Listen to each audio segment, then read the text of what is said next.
पुढचं सत्र आपण सुरू करतोय. मी श्रेयस माणगावे, डॉक्टर श्रेयस माणगावे यांना आमंत्रित करतोय.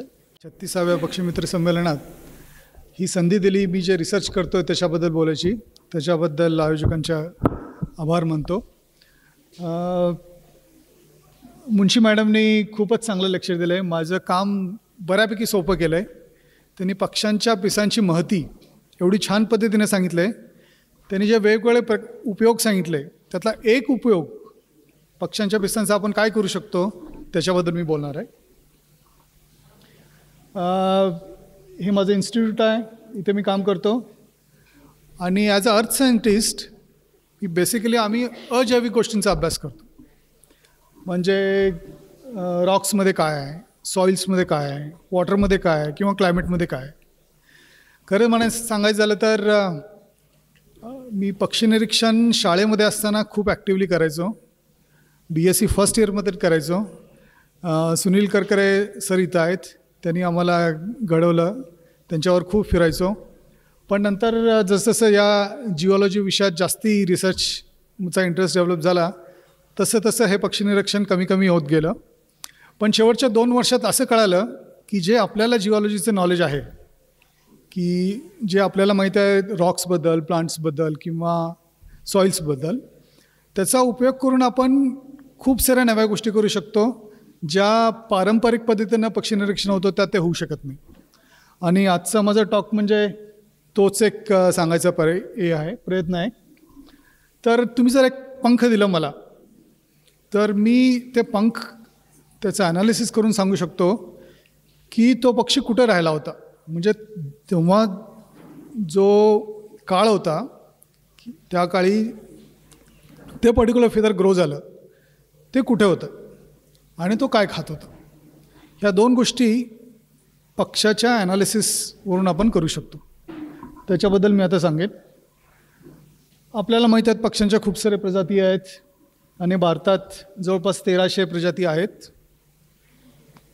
काही खूप छोट्या आहेत, काही खूप मोठे आहेत. त्यांचे आहार जरी बघितले खूप वेगवेगळे आहार आहेत.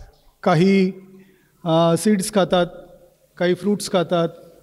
इथं हा छोटा हमिंगबर्ड आहे, तो नेक्टर खातो. काही पक्षी डेट्रिओरस टाईप म्हणजे गांडूळ वगैरे खातात. देन काही इन्सेक्ट खातात, काही स्कॅव्हेंजर्स आहेत, काही ॲक्टिवली हंट करतात, फ्रॉग्स. सो वेगवेगळे पक्षी फूड खातात.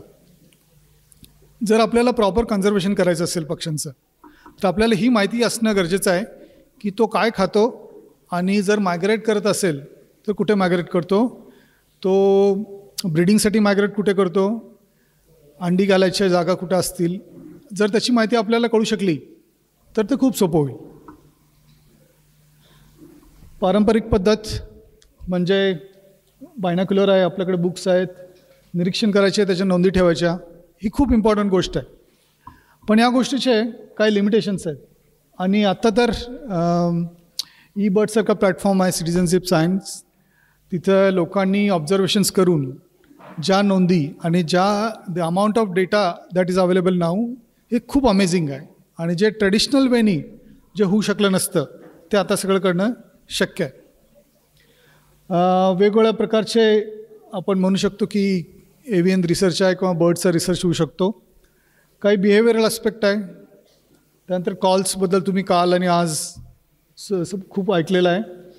डिसीजेस आहेत, इव्होल्युशन कसं होतं बर्डचं होतं, किंवा DNA आणि फिंगरप्रिंटिंग करून सुद्धा बऱ्याच गोष्टी कळतात. आणि मायग्रेशन अँड डाएट हा एक बऱ्याच वर्षापासून केलेला शोधाचा प्रकार आहे. त्याच्याविषयी मी आज या पर्टिक्युलर टॉपिकविषयी बोलणार आहे. जेव्हा आपण स्थलांतराचा अभ्यास करतो तेव्हा वेगवेगळ्या पद्धतीने स्थलांतराचा अभ्यास होतो. एक साधी गोष्ट म्हणजे simple bird ringing. Bird ring केलं जातं, त्याच्यावर कोड असतो. जो कुठे ऑब्झर्व करतो तो कोड वाचून सांगतो की ही कुठली इन्स्टिट्यूट आहे आणि त्याच्याबद्दल माहिती असते, कुणी रिंगिंग केलं ते. त्याचं एक लिमिटेशन आहे की ज्या ठिकाणी बर्ड रिंग केला आहे तिथंच आलेल्या बर्डचं मायग्रेशन आपल्याला कळू शकतं. बर्ड मायग्रेट्स वेगवेगळ्या ठिकाणी करू शकतील. जर पाणथळीचे पक्षी असतील तर सोपं आहे, ठराविकच पाणथळीच्या जागा आहेत, बर्ड्स तिथेच येतात आणि तिथं रिंगिंग केलं की कळू शकतं. पण फॉरेस्ट बर्डचं काय, ज्याचं मायग्रेशन वेगवेगळ्या ठिकाणी आहे, जसं थ्रू आउट वेस्टर्न घाट्समध्ये आहे, त्यांच्याविषयी कसं कळणार आपल्याला. दुसरा लिमिटेशन म्हणजे रिकव्हरी कमी असते. म्हणजे किती आपण बर्डनं रिंग करतो आणि किती रिकव्हरी होते त्याची इन्फॉर्मेशन कमी असते. आता नवीन मेथड्स जे आहेत, जे सॅटेलाईट डेटा आहे ज्याचं ॲनालिसिस होतं, पण अजून तरी सॅटेलाईट टॅगिंग ऑफ बर्ड्स हे एवढं प्रचलित नाही आहे. खूप छोट्या पक्ष्यांना लिमिटेशन्स आहेत, त्यांना आपण करू शकतो का नाही. हे त्याचे एक लिमिटेशन्स आहेत डायरेक्ट ऑब्झर्वेशनचे. टाईम कन्झ्युमिंग आहे. जर पक्षी तुमच्या समोर काहीतरी खातोय तेच तुम्हाला कळू शकतं. जर दुसरीकडे जाऊन काहीतरी खाल्ला, रात्री खाल्ला, बऱ्याच वेळेला आपल्याला ती माहिती नसते. आपण काही रॅप्टर्सच्या बाबतीत पेलेट ॲनालिसिस करतो, पण आणि फक्त रॅप्टर आणि त्यातले काही रॅप्टर्सच आपण पेलेटनी करू शकतो ते काय खात असतं किंवा मायग्रेशन करतो.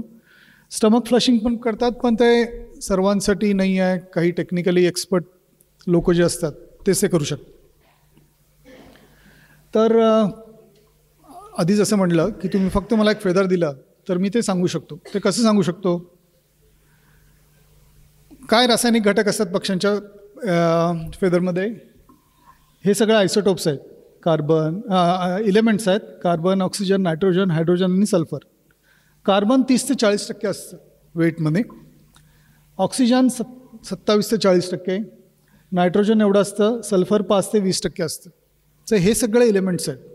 आणि जी पण आपल्याला त्याच्या खाण्याबद्दल किंवा त्याच्या स्थलांतराबद्दल जी माहिती मिळणार आहे ती माहिती केमिकल फॉर्ममध्ये या एलिमेंट्समध्ये आहे. आता ती बघू आपण, ती कशी डिकोड आपण करू शकतो.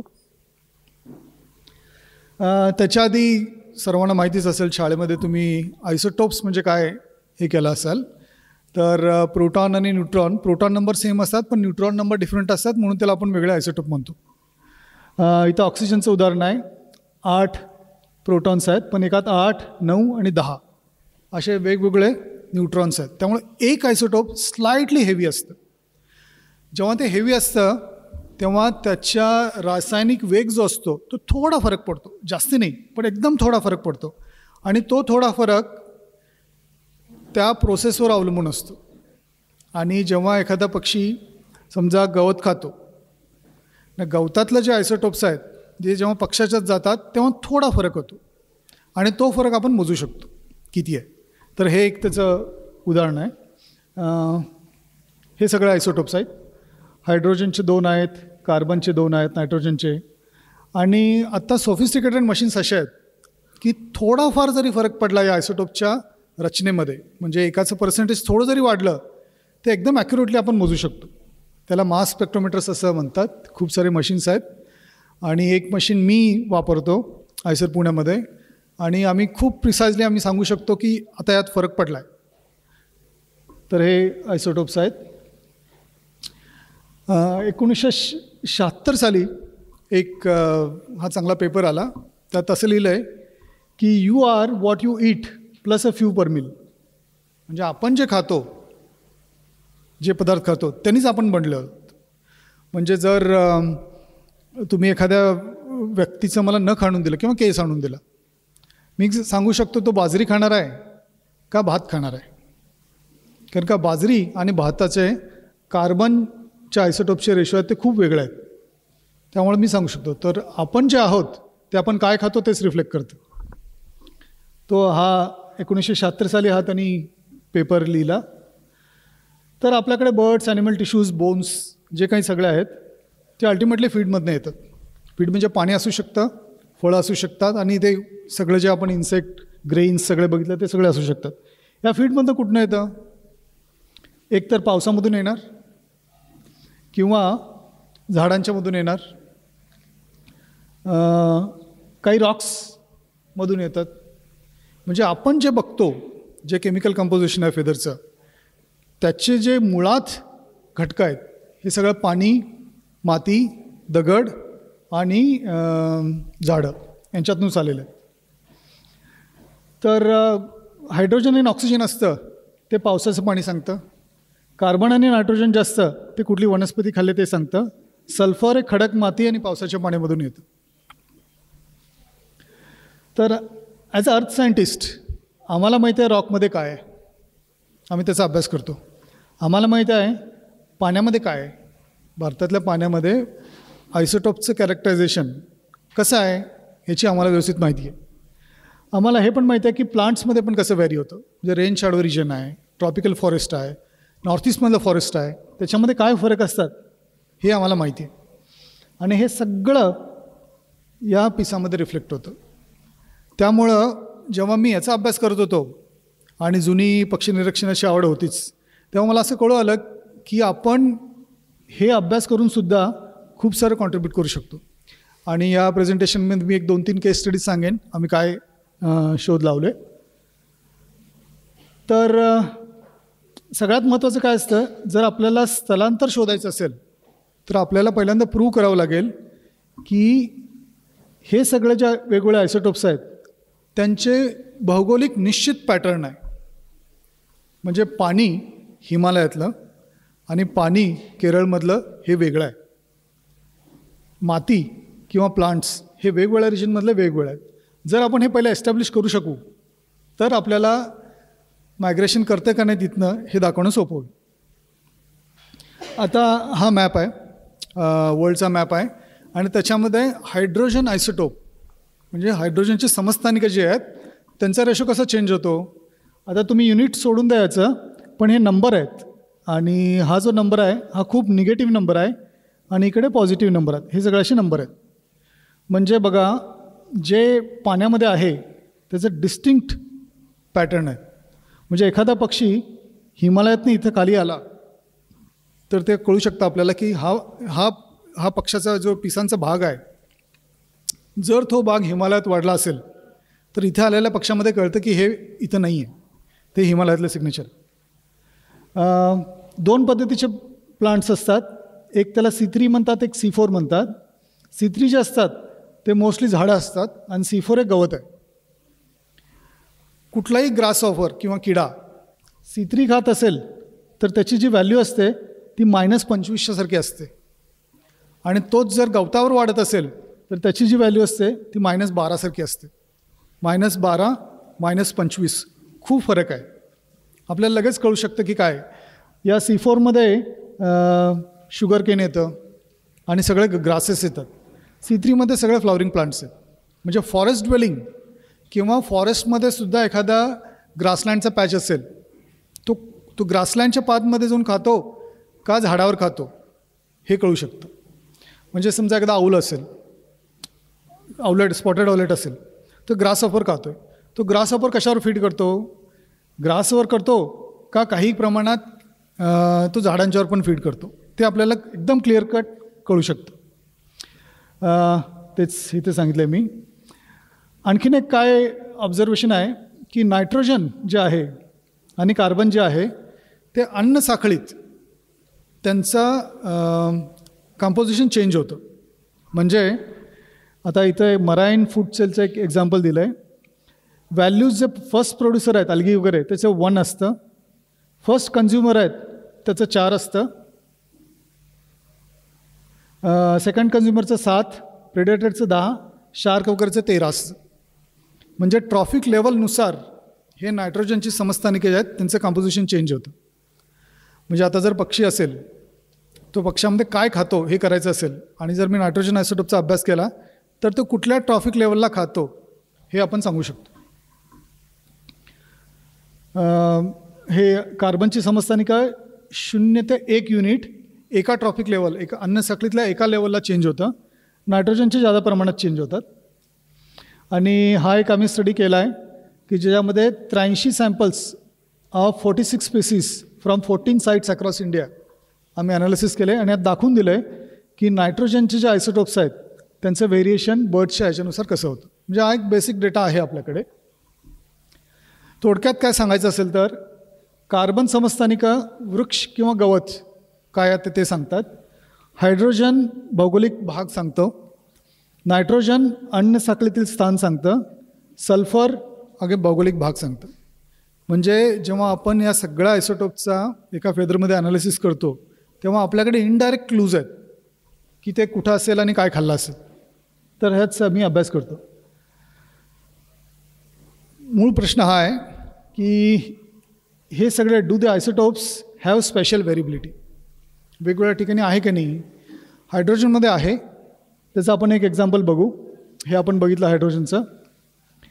इंडियामध्ये सुद्धा आहे पाण्यामध्ये व्हेरिएशन. आणि सायंटिस्ट लोकांनी हा शोध ऑलरेडी लावून ठेवला आहे की हायड्रोजनचे समस्थानिका पाण्यामध्ये आणि ते पाणी वापरून जर पक्षी असेल तर त्याच्यामध्ये एक डेफिनेट रिलेशनशिप आहे. म्हणजे इथलं पाणी आपण बघितलं वारण्याचं पाणी आणि इथल्या पक्षाचं हायड्रोजनचं बघितलं, त्याच्यामध्ये एक रिलेशन आहे आणि ते रिलेशन इथं क्वांटिफाय केलं आहे. तर हे रिलेशन वापरून आपण पाण्याचं काय असेल हे काढू शकतो. एक एकदम सिंपल उदाहरण घेऊन बघू आपण.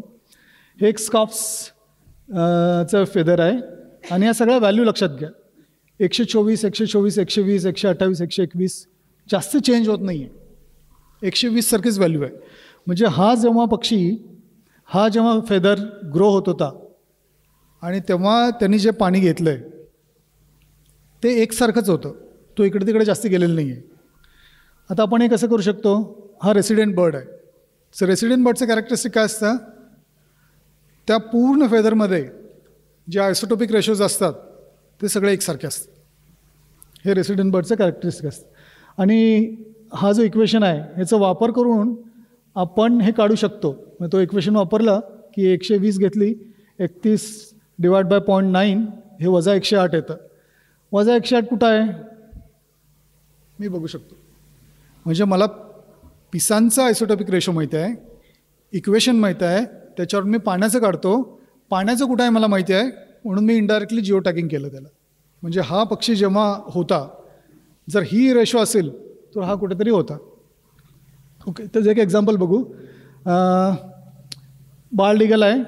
आता ह्या व्हॅल्यू बघा 79, 120 आणि व्हॅल्यू सिस्टमॅटिकली कमी होत गेलं. जर आपण हाच इक्वेशन वापरलं आणि आपल्याला माहिती आहे जेव्हा पंख ग्रो होतं, तुम्ही बघितलं असाल जे मनुष्य किंवा जे व्यक्ती केस डाय करतात, जसं केस ग्रो होतो केसांचा बेस पांढरा दिसतो. बेस पांढरा का दिसतो, नवीन आहे म्हणून.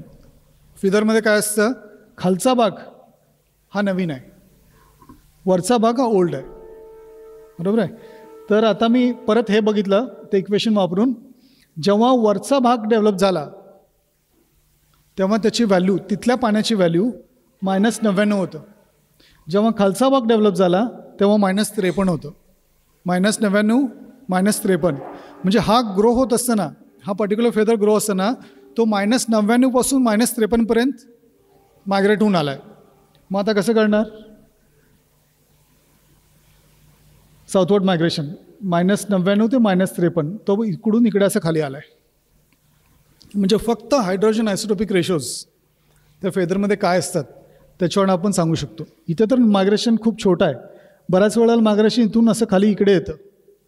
तिथे तर फरक एवढा असतो की त्याला पटकन कॅच करणं सोपं असतं. पण याचं उत्तर युनिक असतं का प्रॉबॅबिलिस्टिक असतं. जेव्हा आपण -99 म्हणतो तो एवढ्या इथल्या पॅचमधून कुठून पण येऊ शकतो. मग फक्त एकच नाही, मग आम्ही दुसरं समस्थानिक वापरतो. म्हणजे त्या आयसोटोपच्या मल्टिपल स्पेसमध्ये चान्सेस असे असू शकतात की आपण एकदम पिनपॉईंट करू शकतो, अरे हा या रिजनमधून आला. बरोबर. कार्बनमध्ये पण असे फरक आहेत. हा आयसोस्केप मॅप आहे कार्बनचा, त्याचे व्हेरिएशन्स आहेत. आता आपण वेस्टर्न घाटबद्दल बोलायचं झालं तर हे तामिनी लोकेशन आहे, हे सिंहगड आहे आणि जेजुरी आहे. आणि रेनफॉल 3000-1600 असं व्हेरिएशन आहे. तिथल्या प्लांटचं जेव्हा स्टडी केलो आम्ही तर तेव्हा हे कार्बनचे व्हॅल्यू असे आहेत -19 असे होऊन तामिनीला -24 असतं आणि इकडं वेगळं असतं. म्हणजे काही पक्षी इथल्या इथं मायग्रेट होत असतील वेस्टर्न घाटमध्ये, ते खूप क्लिअरली कळतं. अशी शक्यता खूप कमी आहे. आणि की जे व्हॅल्यूज -17 आहेत, 16 आहेत आणि तो पक्षी वेस्टर्न घाटमध्ये राहतो, असं होऊ शकत नाही. आम्ही एक प्रोजेक्ट केला BNHS आणि याच्या कोलॅबरेशनमध्ये.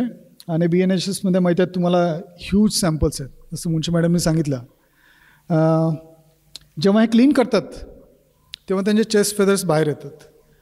मग आम्ही काय रिक्वेस्ट केली आयसरनी की तुम्ही ह्या पक्षाचं आपल्याला काय माहिती आहे, कुठला स्पीसीज आहे, लोकेशन कुठलं होतं, डेट ऑफ कलेक्शन काय आहे, जेंडर काय, ही एवढी माहिती आहे. मी म्हटलं जेव्हा एखादं पंख बाहेर येतं चेस्टचं, ते घेऊन ठेवा, लेबल करून ठेवून द्या आणि आमच्याकडे पाठवून द्या. असे आम्ही 13 स्पीसीज घेतले आणि प्रत्येक स्पीसीजचे 7-8 स्पेसिमन आहेत आणि ते सगळ्या भारतातल्या वेगळ्या भागातले आहेत. तर 13 स्पेसिमन असे शोधले की त्यांचं डाएट वेगवेगळं पाहिजे. म्हणजे हाऊस स्पॅरोचं ग्रेन आणि इन्सेक्ट आहे, फ्रूट इन्सेक्ट आहे, ऑमनिवोरस आहे, इंडियन रॉबिन इन्सेक्ट आहे, spotted owlet insect plus rodent आहे, काही मराईन घेतले आणि काही पूर्ण ग्रास आणि हर्ब्स खाणारे जसं बार-हेडेड गूज. सो असं घेतलं आणि मग आम्ही अभ्यास सुरू केला याचा कसा फरक पडतो. हे त्याचे लोकेशन्स आहेत वेगवेगळ्या पक्ष्यांचे. हे कधी पॉसिबल झालं, त्यांच्या कामाचं महत्त्व आहे. कुणीतरी हे प्रिझर्व करून ठेवलं पाहिजे. जर प्रिझर्व करून नाही ठेवलं तर मिळणार कसं एव्हिडन्स. आज मी ठरवलं की पक्ष्यांचे फेदर मी गोळा करणार, शक्य नाही आहे एवढं गोळा करणं, सगळ्या वेगवेगळ्या स्पेसीसच्या वेगवेगळ्या ठिकाणी जाऊन, हे खूप अवघड आहे. लकीली BNHS आणि हे जे पक्षी जे सॅम्पल्स आहेत आम्ही ॲनालिसिस केले 1860 अशा वेळे कलेक्ट केले आहेत, एवढे जुने आहेत ते. आणि म्हणजे लकीली असं पण असू शकतं त्यातले काही स्पेसिमन्स सलीम अलीने स्वतः कलेक्ट केले असतील. तर आम्ही लकी होतो की ते सॅम्पलवर आम्ही काम करू शकलो.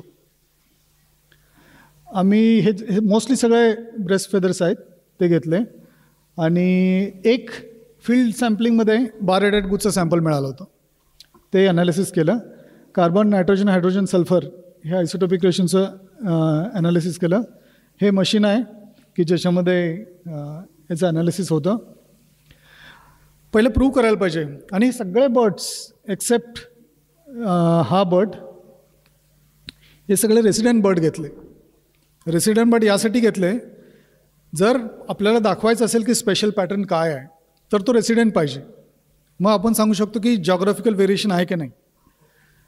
हे सगळे रेसिडेंट बर्ड्स घेतले.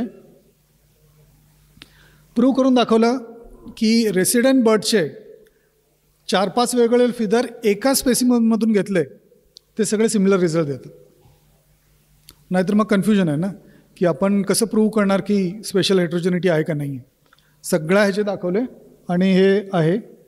आम्ही याचा पण स्टडी केला की नाशिकमधले वेगवेगळे स्पीसीज घेतले. म्हणजे नाशिकमधले 2 हाऊस स्पॅरो वेगळे आणि ओरिएंटल मॅकपाय रॉबिन 2 वेगळे, ते एक दाखवतात का.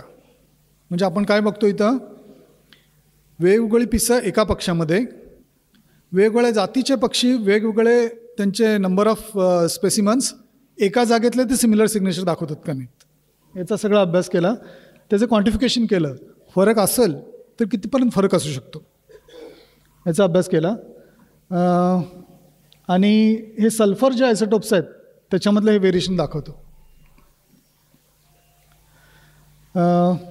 या स्लाईडमध्ये काय दाखवतो आपण की नंबर ऑफ स्पेसिमन्स सिलेक्ट केलेले, मिनिमम व्हॅल्यू काय, मॅक्झिमम व्हॅल्यू काय, रेंज काय, मीन आणि स्टँडर्ड डिव्हिजन काय आहे सल्फर आयसोटोपमध्ये.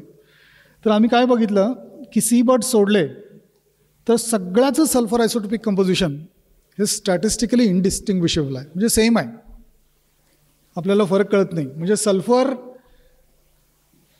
पक्षी काय खातो, त्याचं अन्नसाखळीतलं खाण काय आहे, तो कुठला आहे, त्याचं आणि सल्फरचं काही हे नाही आहे. म्हणजे अन्नसाखळीच्या ह्याच्यावर काही नाही आहे, ठिकाणावर आहे. आपण बघू. म्हणजे सल्फर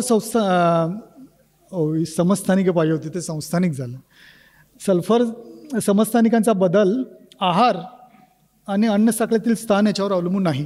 म्हणजे independent of diet they are statistically indistinguishable. जिओलॉजीचं स्टुडंट असल्यामुळं मी म्हणजे माझा असा अंदाज होता की हा जो ग्रीन कलर आहे हा आहे बेसाल्ट. जर पक्षी बेसाल्टवर आला आणि तिथे ग्रो झाला तर बाकीच्यापेक्षा तो सगळं वेगळं दाखवायला पाहिजे. कारण का बेसाल्ट हा मॅन्टलमधून आलेल्या रॉकपासून झाला आहे, त्याचं कंपोजिशन खूप वेगळं असतं.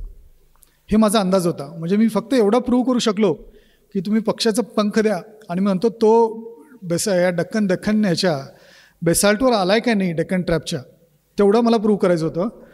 पण रिझल्ट्स काहीतरी वेगळे झाले. जेव्हा मी वेगवेगळे पक्ष्यांचे प्रकार आहे ते लॅटिट्यूडनुसार प्लॉट केलं तर मला हे असं दिसलं. म्हणजे जसजसं आपण उत्तरेकडे जातो तसं त्याच्या व्हॅल्यू कमी होत जातं. आणि जेव्हा हेच आम्ही प्लॉट केलं मॅपवर, आता हे वेगवेगळ्या जातीचे पक्षी आहेत. इंडो गँगेटिक प्लेन आणि हिमालया याचे सिग्नेचर जे आहेत हे 6 किंवा 6पेक्षा कमी असतात. ती व्हॅल्यू एक युनिट आहे. आणि जे इकडचे पक्षी जे आहेत पेनिन्शुलर इंडियातले त्याच्या व्हॅल्यू 10च्या दरम्यान असतात, 6 आणि 10. आणि जे मशीन एवढं सेन्सिटिव्ह असतं 0.3 मधला फरक ते ॲक्युरेटली रिप्रोड्यूस करू शकतं. 0.3 इकडे 6 आहे आणि 10 आहे, हा खूप मोठा फरक आहे. आणि ते आपण इझिली करू शकतो. जे या कोस्टवरचे आहेत त्यांच्या सगळ्यांच्या व्हॅल्यू 20 असतात, 6पेक्षा कमी, 10 जवळ आणि 20. म्हणजे हा एवढा मोठा फरक आहे की आरामात आपण सांगू शकतो की तो पक्षी इकडे गेला होता, इकडे होता, का या बाजूला होता. तर हे त्याचे डिस्टिंक्ट पॅटर्न आहेत. Less than 6, around more than 8 and around 20.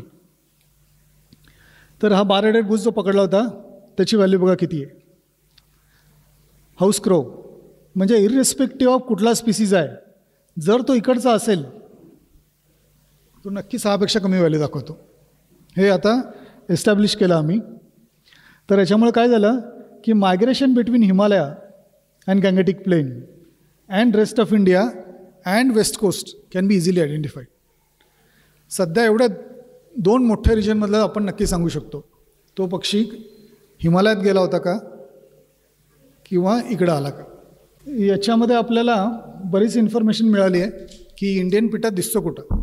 म्हणजे त्याचे जे अकरन्सेस आहेत त्याच्यावरून सिटिझनशिप सायन्समुळे, ई-बर्ड्समुळे आपल्याला खूप सारी इन्फॉर्मेशन मिळाली, बऱ्यापैकी माहिती कळते.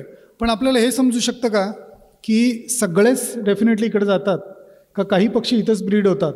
मायग्रेशन हिमालया हा भाग आणि खाली आहे का फक्त वेस्टर्न घाटमध्ये होतं का सेंट्रल इंडियातून इकडे होऊ शकतं, हे कसं कळणार आपल्याला. म्हणजे आपल्याला ही माहिती मिळाली आहे की तो कुठे कुठे दिसतो. त्यासाठी आम्ही काय केलं, आम्हाला एक इंडियन पिट्टा फलटणमध्ये सापडला होता इथे. आणि त्याचे आम्ही 3च फेदर मिळाले. एक ब्रेस्ट फेदर, दुसरा प्रायमरी आणि एक सेकंडरी. आणि आता याच्या व्हॅल्यू बघा. नायट्रोजन 2.2, 4.2, नायट्रोजन 7.5, कार्बन 23, 22, 15, एकच पक्षी आहे. सल्फर 4, 5, 9. आत्ता जी आम्ही जे एस्टॅब्लिश केलं त्याच्यावर आपण काय करू शकतो, हा जो इंडियन पिट्टा आहे की जो फलटणमध्ये सापडला त्याला आम्ही हे म्हणू शकतो, जेव्हा त्याचं ब्रेस्ट फेदर आणि प्रायमरी ग्रो झालं तेव्हा तो हिमालयात होता. त्याचं खाद्य जे होतं ते मोस्टली ट्रीसारखं होतं, ट्री बेस्ड खाद्य होतं आणि तो लोअर ट्रॉफिक लेवलवर खात होता. पण जो आता सेकंडरी फेदर आहे इथला तो पेनिन्शुलरमध्ये आला आहे ऑलरेडी तो, आणि ग्रास बेस खात होता तोच पक्षी. मोस्टली त्याचं फूड जे होतं ते ग्रास बेस होतं. आणि 7.5 म्हणजे मोस्टली तो इन्सेक्ट आणि हायर ट्रॉफिक लेवलला खात होतं.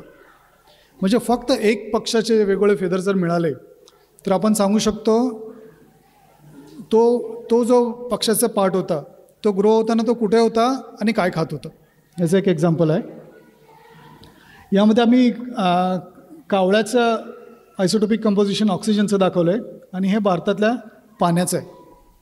आता सल्फर आयसोटोपमधून आम्ही हे दाखवलं की आपण हिमालया, इंडो गँगेटिक प्लेन आणि पेनिन्शुलर इंडियातला फरक कळू शकतो. जर मी सल्फरबरोबर ऑक्सिजन वापरलं तर हिमालयामध्ये तो सेंट्रल इकडच्या हिमालयातला आहे का वेस्ट हिमालयातला आहे हे मी सांगू शकतो. म्हणजे जेव्हा आपण वेगवेगळे आयसोटोप्स पेअर करतो तेव्हा आपलं प्रेडिक्टिव्ह स्किल किंवा त्याच्यावरचं जे एरर आहे ते खूप कमी होत जातं. शेवटला ती शक्यता आहेच, आपण प्रत्यक्षात बघितलेलं नाही आहे, पण आपण खूप ॲक्युरेटली सांगू शकतो. हे याचंच आहे बार हेडेड गुजचं. आणि हा जो आम्ही सॅम्पल एक पकडला होता, एक सिंगल फेदर जो होता तो इथला होता, इथं पकडला आहे. आणि इथे बघा या 3 आयसोटोप्समध्ये सिस्टमॅटिक व्हेरिएशन आहे टिपपासून बेसपर्यंत. ह्या व्हॅल्यू 3पासून -1.4, 9पासून 8.9, 20पासून -22. म्हणजे तो जेव्हा आला आहे मायग्रेट करत तेव्हा अलॉंग दॅट ट्रॅक त्यांनी काय काय खाल्लं आहे आणि काय काय चेंज होत गेलं ठिकाण हे सगळं यातनं कळू शकतं. आणखीन एक गंमत आहे की हा फक्त ग्रासेस खातो, बरोबर आहे. तिबेट आणि तिकडचे ग्रासेस हे वेगळे आहेत आणि आपल्याकडचे उष्ण भागातले ग्रासेस याचं कंपोजिशन वेगळं आहे. म्हणजे आपण जरी ग्रास खात असेल तर आपण सांगू शकतो की हा जो फेदर आहे इथला पार्ट तिथं ग्रो झाला आहे आणि खालचा पार्ट इथं ग्रो झाला आहे, हे सुद्धा शक्यता आहे. हे सगळं कार्बन आयसोटोपचं व्हेरिएशन आहे वेगवेगळं ह्याच्यामध्ये.